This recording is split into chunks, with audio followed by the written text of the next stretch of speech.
Okay, welcome to Sowing the Bourbon. Glenn and Charlie here. We're at the Kentucky Bourbon Fest. I know it's a little noisy, so hopefully you can hear us well. But we are sitting here with Jeremy Kasler from CASKX. Jeremy, thanks for joining us today. We really appreciate it. My pleasure. So we've seen a lot of your gear around here today. It looks like you've made a little bit of a push as far as advertising here. Good to hear. So for those who aren't familiar with CASKX, why don't you tell us a little bit about your company and what you do? Sure. So CASKX is a company that was set up to allow investors to invest into physical barrels of new make whiskey. So, for example, we'll go out to a distillery, we'll buy 2,000 barrels and we'll sell 100 barrels to you, 50 barrels to you, so in small quantities to investors, to private investors. We include 8 years of storage and insurance and taxes. So once you've made the investment, you're not topping it up every year or so on and so forth. And of course, we help to manage those barrels. Generally, they're stored in the distillery that they were made, because the provenance is very important, the history of the barrels, of course. And then normally around about the year 6 mark or possibly the year 8 mark, we'll talk about exiting, selling the barrels for a profit, of course, and we'll take 5% of the trading fee as a commission. But in principle, whiskey is one of the few investments or commodities that, regardless of market conditions, increases in value over time. Because you put it in a dark room, in a nice rick house, it's always more valuable year 8 than it was day 1. So in that sense, it's a very safe, physical, something you can touch, safe asset. On that note, do you find that there's a year where you reach diminishing returns? Yes. Again, previously we were in the Scotch business, and of course there's some, identical parallels, if you like. With bourbon, it does age quicker because bourbon goes into new oak, right, whereas Scotch goes into ex-bourbon barrels. So the aging process is slightly quicker. We suggest a perfect time to sell would be around about year 8. So somewhere between year 6 and 8. The demand for more age statements is getting bigger and bigger. It's following the Scotch model where, 25 years ago people drank Johnny Walker, with a Coke. Then they started looking at single malt whiskies, and then they started looking at more and more age statements. It's the same with bourbon. People are not satisfied just with a bottle of Jack Daniels. They want to know the people behind the distillery, the story, and more they're looking for a year on the bottle as well. So we're saying to our investors, look, this is not a quick turnaround, looking at 8 years, but we think that's the optimum. I know Charlie and I think that's kind of our sweet spot, right? That 6 to 8 year. And I think that's most bourbon drinkers' sweet spot. Any, things that are older than that, maybe over oaked, but younger than that, maybe a little too young. So I think that's a great age. Talk about, if you would, how did you get into 2019? You started CASKX, right? What made you think, let's buy a bunch of bourbon barrels? That's a great question. And so previously, I was based in Hong Kong. And I was selling, believe it or not, Chinese contemporary art to people in China. So not Eskimos, social Eskimos, but almost the same. And we were selling art for investment. So we identified, with some help of some much more experienced people than me, artists and artworks that should increase in value. So I ran that business for about 12 years. And I sold the business in 2018. But prior to selling it, a lot of our alternative investors were asking us, can we get Scotch? And you know, if you hear something once, it kind of like, okay, so you hear it twice, hear it 3 times, it's like, look, we need to be looking at this, because what they're saying is, I want to give you money to buy some scotch. So we did our due diligence. We looked at the potential for the business in Hong Kong and the UK initially. I'm from the UK. And we realised there was 50 or 60 investment Scotch brokers in the UK. And one of the things that I learned very early in my business career is try not to compete if possible. You know, take a good idea and just move it to a good location where there's no competition. So, you know, we looked at the US and we're like, there's no whiskey investment brokers here, and this is the biggest market for everything. And, you know, you name a product, America's the biggest market. Maybe not chopsticks, but everything else it is. Let's put it. So for that reason, I came here. We were looking at setting up office space. Of course, COVID hit. I scurried back to Australia to the safety before they closed the borders. And that's when we really got going with the business, because everyone was at home. Our staff were locked in their back bedrooms on the telephone. People were picking up phone calls, and people weren't wasting money on their holidays, cars. So it was a good time to invest into whiskey. So we established that office, then we opened the Hong Kong office, and then in November 2020 we opened the Los Angeles office. And of course, very quickly we were asked for bourbon, American products in America. So we came and met some of the distilleries in Kentucky. I have to say, after dealing with the Scotch distillery owners, it was a pleasure. So I'm glad you said that, because that was a big question for me, is A, who is your competition here and how much of competition is there, which you kind of already answered that question. And B, how was it establishing those relationships with the distillers here in the US? It is, I mean, again, by comparison, in Scotland, you have these almost multi-generational relationships, and in many cases, you can't get anywhere near the distillery.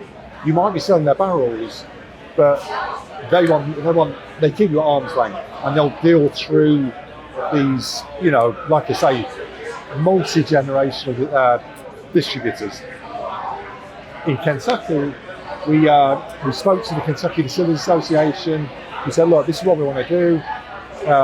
They were nice enough to say, look, we'll send an email out to all our members. Straight away, we got God rest his soul, Chris Miller from Kentucky Artisan Distillery, reached out, and we were like, well, this is too easy.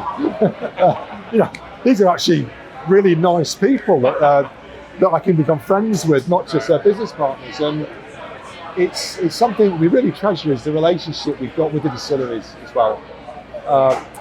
You know, we talk about the whole point in investing is to make money. We get that. But there are some other sides to the coin. It's what that money flows through to the distillery. They employ more people, they expand their operations, they're able to age their barrels for longer, so they've got a more premium product. For the investors, we invite them to Kentucky, we do a VIP tour, they stir the corn. As we talk, we've got investors speaking to Craig Beam from Jackson Purchase, pretty famous name, of course. So they actually become part of the process. And of course, all our clients love bourbon. They love them making money, but equally there's an emotional dividend as well. So they enjoy the process. Which I think is the major draw to people who are the people here. They love the whiskey, but they love the relationships and the down-to-earth nature of the whole community, right? That's what brings people here, is the stories and the families and the relationships and the people. And I think that's why people want to invest, especially in bourbon. And yes, an investment, they want to make money. Everybody wants to make money.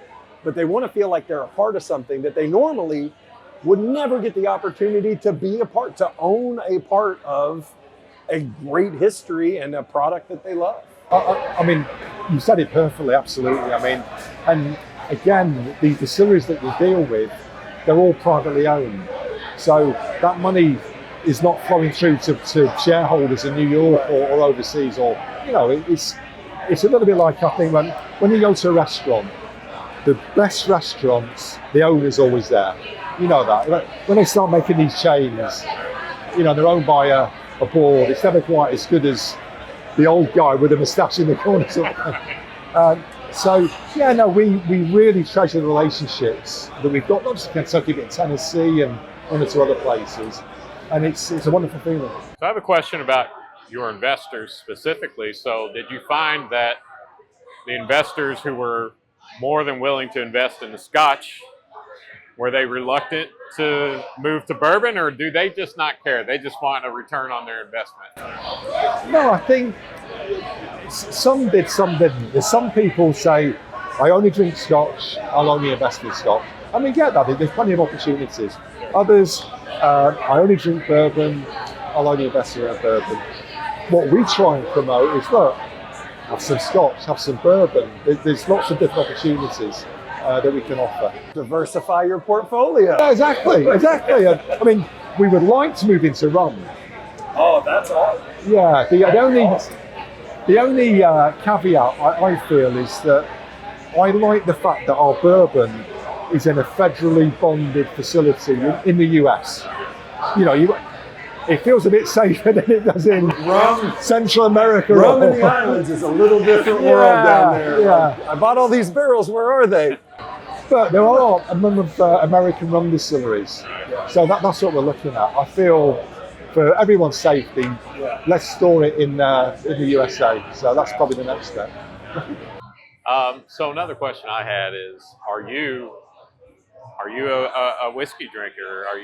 Was this something that you were already interested in before the business side of it, or did you become interested after the business side of it?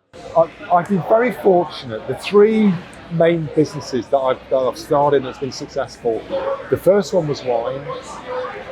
I love wine. The second one was Chinese contemporary art. I love not just Chinese, but I love art. And the third one's whiskey. I love whiskey. So it's like, they say, you know, if you sell something you love and you'll never work a day in your life. We've managed to kind of achieve that. I almost targeted the product. I thought, right, how can we? I love whiskey. How can we make this work? So, yeah, I've been very fortunate. So for someone who may be watching this interview right now and they're like, hey, man, that sounds great, I want to invest. Are you only open to accredited investors, or can everyone? What's the barrier to entry? Yeah, so currently we are managed by the SEC. So the whiskey barrels are considered a security. The SEC are pretty serious about these things. So currently all our investors are accredited investors. There's a minimum investment of 24 barrels, which is around about $56,000. And there's a minimum holding period of 1 year legally, but you know, nobody's investing. Yeah. I mean, it's again, we say to people, be prepared to wait 8 years, and the longer the better. So yeah, that's the current criteria. So what is the benefit to the startup distillery or the small craft distillery to going through a company like yours rather than just going straight to the distiller? Is it you're able to buy in volume and kind of decrease those costs? Or in terms of when you exit, you mean? Or yes. Well, the fact is that for bottling, for brands, they need consistency. They can't have it 1 year it tastes like this and it tastes like that. What we do, we buy from different distilleries every quarter. So, 2 years ago we bought first quarter, second quarter. Last year the same. So what happens is when it's time to exit, they'll buy some from last year, some from this year, some from that quarter, so that they'll blend them together and they'll create that consistency that they need. So that's one of the benefits why they would come to us. Of course, the storage is super important. The French call it provenance, but where's it been stored? Well, if it's been stored at the distillery, that's probably like an A+ in that sense. And it's the scale of what we're able to offer to brands and bottling companies. They need a decent scale, but they need to know that we'll still be offering those in 5-10 years' time, because it's very difficult to switch suppliers like that. So they're the main benefit. So at the end of the investment period, it's time to, I've purchased my barrels, it's time to sell, it's been 8 years. Are those just sold on the open market? They'll get sold. There's a number of spirits brokers. Of course, we've got our own direct communications with some of the large multi-billion-dollar companies, and we currently manage around about 30,000 barrels. That was going to be my next question. 30,000 barrels. 1,000 barrels, and that's increasing by about 15,000 barrels a year. So it won't be long before we're holding about 100,000 barrels. So you can understand that we would be well placed to have just our own trading department, reaching out to every brand. There's brands in India, for example. It's not just the US where you can sell barrels of aged bourbon. All over the world now, and that's the real market. That leads into my next question, which is, we talk all the time about how here in the States, the bourbon market's been booming for a while, and it almost feels like it's getting to a point. A lot of people think it's going to bust. I don't think it's going to bust, but and I know you're very bullish on the whiskey market. Is that because of the international growth? I think sometimes it's a clearer picture from the outside looking in. So because I'm not from Kentucky, and I wasn't brought up a multi-generational bourbon maker, you can see things in more clarity. And there's 350 million people in America. There's 8 billion people everywhere else. So it's somebody's going to buy a barrel someplace. Yeah, exactly. And what we've seen with Scotch, again, people were buying those generics, Johnny Walker, whatever it might be, Bell's, those really generic brands. They saw premiumization, I can never say that, but the people not necessarily drinking more, but they were drinking more expensive, better. And when you factor in India, China, Brazil, Europe, all these emerging economies where every day there's another 10 million middle-class people being generated, and they aspire to Western goods, and one of those things is bourbon, of course. So a lot of the international spirits companies have bought up 1 or 2 of the bourbon companies, bourbon distilleries. They haven't bought, Campari didn't buy Wilderness Trail to sell bourbons to America. They bought Wilderness Trail to sell it to people in Europe, in China, in India. So there's this massive marketing push. So that's why I believe the boom will continue.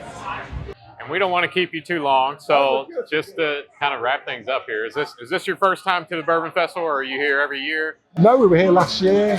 Okay. It's even bigger than it was last year. It's an absolute pleasure, to spend a few days with people who share this common interest.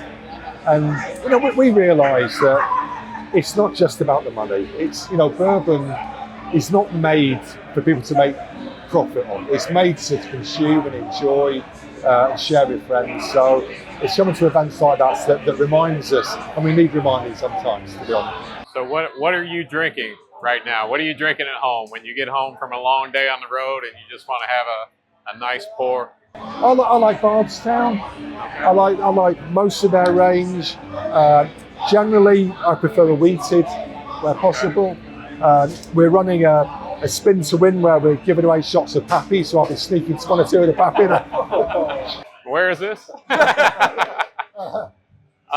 We just had a Bardstown bourbon, the new release, the Silver Oak release. fantastic. Well, do you know Silver Oak is my favourite wine? Is it really? So when I only found it yesterday, they said, "Oh, we've got this Bardstown Silver Oak." So we were at Bardstown for a function, and I'm like, "This is like heaven. This is like." That is exactly why I bought it. I was on vacation with friends, and they brought a Silver Oak Cabernet. Loved it. I'm not a big Cabernet drinker, but I was like, "This is amazing." It's not cheap. It's not crazy expensive, but for value for money, that's the best American wine I've heard. Yeah, lovely. I love it. We got common interest. That's how it goes. That's why we do this, right? That's why we enjoy our native spirit. So thank you so much for sitting down with My us. pleasure. It was so great. Thank you so much. Pleasure to meet you. We'll link everything in bio and in comments. If you have questions, comment them below. And thank you, Jeremy, for sitting down with us. We'll see you soon. All right. Take care.